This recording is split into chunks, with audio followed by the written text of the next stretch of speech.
Welcome students to the chapter 4 parts and whole, and today we will discuss the topic our flag in the part 1 of chapter 4.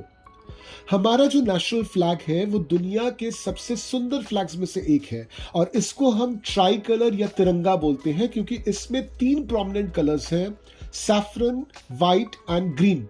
और साथ में जो white वाला portion है वहां पे एक नेवी ब्लू कलर का अशोक चक्र भी है। बहुत ध्यान से हमारे नेशनल फ्लैग को देखिए तो ये आपको रेक्टेंगुलर ही शेप नजर आएगा।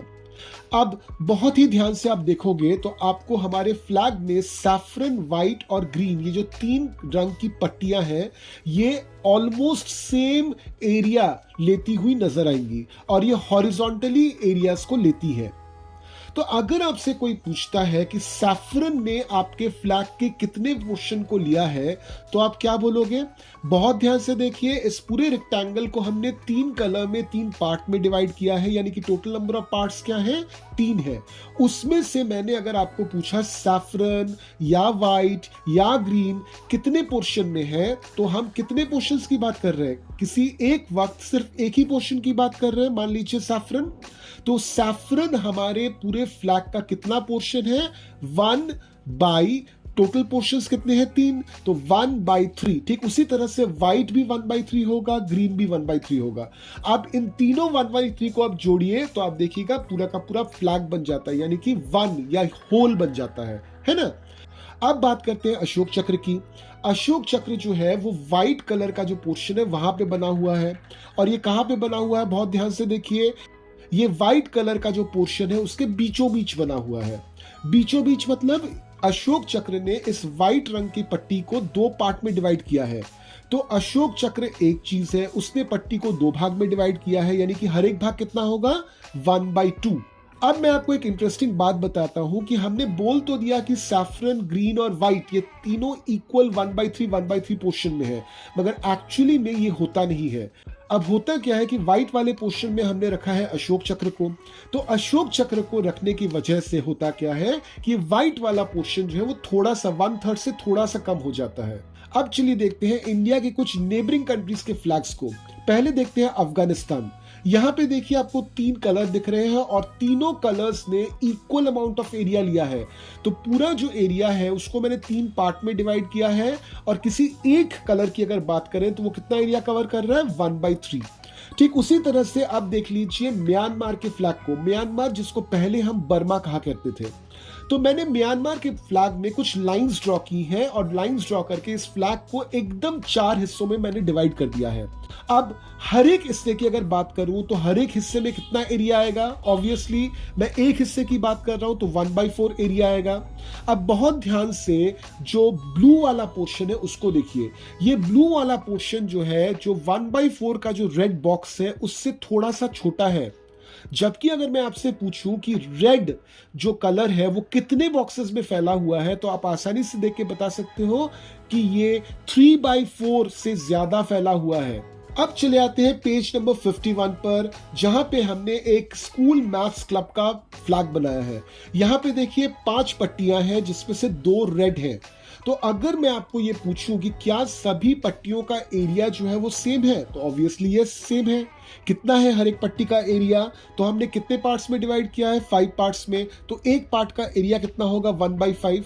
अगर मैं आपसे पूछूं कि 2 पार्ट्स का एरिया क्या होगा, तो सिंपल 1/5 को आप 2 से मल्टीप्लाई कर दीजिए। तो 1/5 को जब आप 2 से मल्टीप्लाई करोगे तो क्या होगा? नीचे का जो 5 है वो 5 ही रहेगा, ऊपर का 1 और 2 मल्टीप्लाई हो जाएगा और वो बन जाएगा 2/5। क्लियर? अब चले आते हैं पेज नंबर 52 पर, जहां पे दिया हुआ है मैजिक टॉप। तो ये वाला जो मैजिक टॉप है ये हमको बनाने का पूरा प्रोसेस बताया हुआ है। तो हमको बोला है take a cardboard piece, draw a circle of radius 3 centimetre and cut it out. तो 3 सेंटीमीटर रेडियस का एक सर्कल बनाइए और इस सर्कल को काट लीजिए उस कार्डबोर्ड पीस से।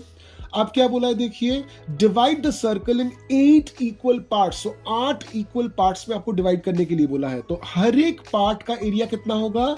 Obviously 1 by total number of parts, that is 8।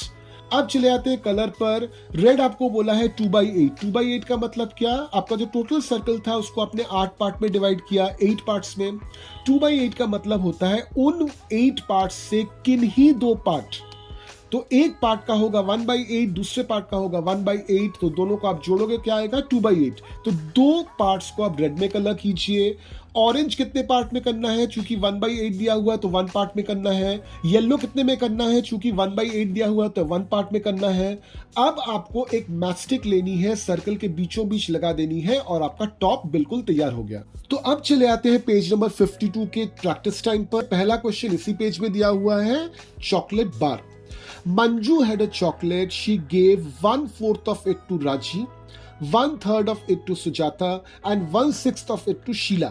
She ate the remaining parts. How many pieces of chocolate did each get right here? अब देखिए आपके स्क्रीन पे मैंने चॉकलेट बार बनाया हुआ है और इस चॉकलेट बार को मैंने पार्ट्स में डिवाइड किया है।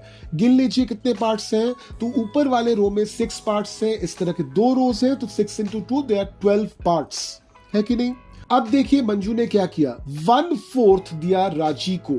अब चलिए इस पूरे चॉकलेट बार का 1/4 निकाल लेते हैं। तो मैंने लाइंस ड्रॉ कर दिए हैं, मेरे 4 हिस्से बन चुके हैं।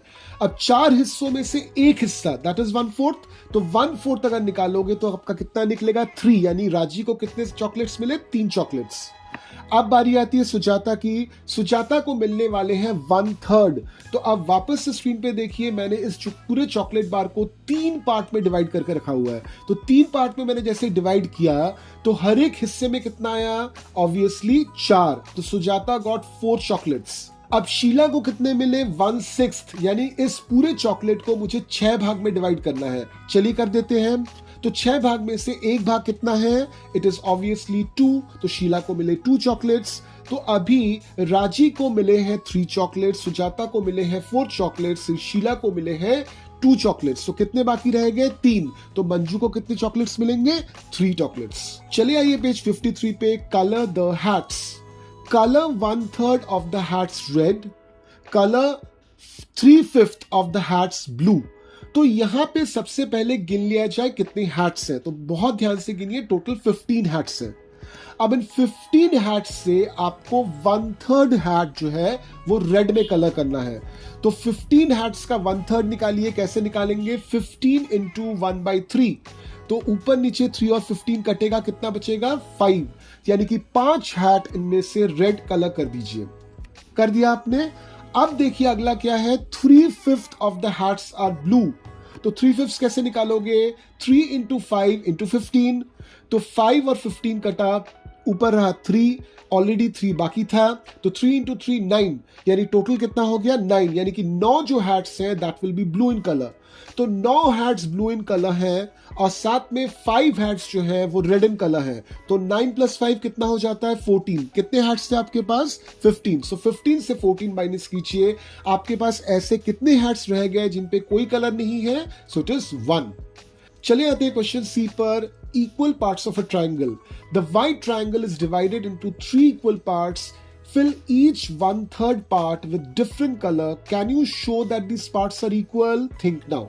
अब ये जो व्हाइट ट्रायंगल है 3 पार्ट्स में हमने डिवाइड किए, तीनों को अलग अलग कलर के लीजिए आप बुक में। अब आपसे इंपॉर्टेंट क्वेश्चन जो पूछा है कि क्या ये तीनों पार्ट्स इक्वल हैं, तो ऑब्वियसली इक्वल है। पूरा जो व्हाइट ट्रायंगल है इसका जो टोटल एरिया है उसका 1/3 एरिया है ऊपर वाला पोर्शन, 1/3 एरिया है नीचे के लेफ्ट हैंड साइड वाला पोर्शन, 1/3 एरिया है नीचे के राइट हैंड साइड वाला पोर्शन, यानी कि एरिया का 1/3 ही ये तीनों का एरिया है, यानी कि तीनों का एरिया सेम है। अगर तीनों का एरिया सेम है तो ऑब्वियसली तीनों पार्ट्स इक्वल हैं। अब चले आते हैं पेज 54 पर, 6 parts of a rectangle. Rani has divided the green rectangle into 6 equal parts like this. अब आपको पूछा है how will you check each part is really 1/6 of that rectangle. Simple, हर एक पार्ट का एरिया निकालिए। अगर एरिया सेम हो जाता है यानी कि हर एक पार्ट जो है वो रियली 1/6 ऑफ द रेक्टेंगल है। चले आते हैं अगले क्वेश्चन पर, the green rectangle is bigger than the blue one. Can we say 1/6 of the green rectangle is bigger than 1/6 of the blue rectangle? देखिए 1/6 of the rectangle मतलब क्या, rectangle का जो एरिया है उसका 1/6 ना, तो ग्रीन का एरिया अगर ज्यादा है तो उसका 1/6 ऑब्वियसली ब्लू के एरिया के 1/6 से ज्यादा ही होगा। तो ऑब्वियसली हम कह सकते हैं कि 1/6 of the green rectangle is always greater than 1/6 of the blue rectangle in this case. अब ये जितने भी नंबर्स हमने पढ़े, इस तरह के नंबर्स को हम बोलते हैं फ्रैक्शन। तो कैसे डिफाइन करेंगे fraction? It is a way to represent a part of a whole और a ratio between two quantities. So this is the definition of fraction.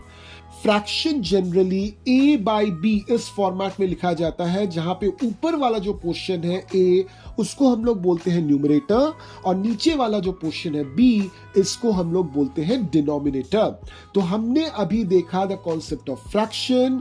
इसी डिस्कशन को हम कंटिन्यू करेंगे नेक्स्ट सेशन में, जो होगा पार्ट 2 ऑफ चैप्टर 4, और वहां पे हमारा टॉपिक रहेगा greedy gatekeepers. Till then keep learning.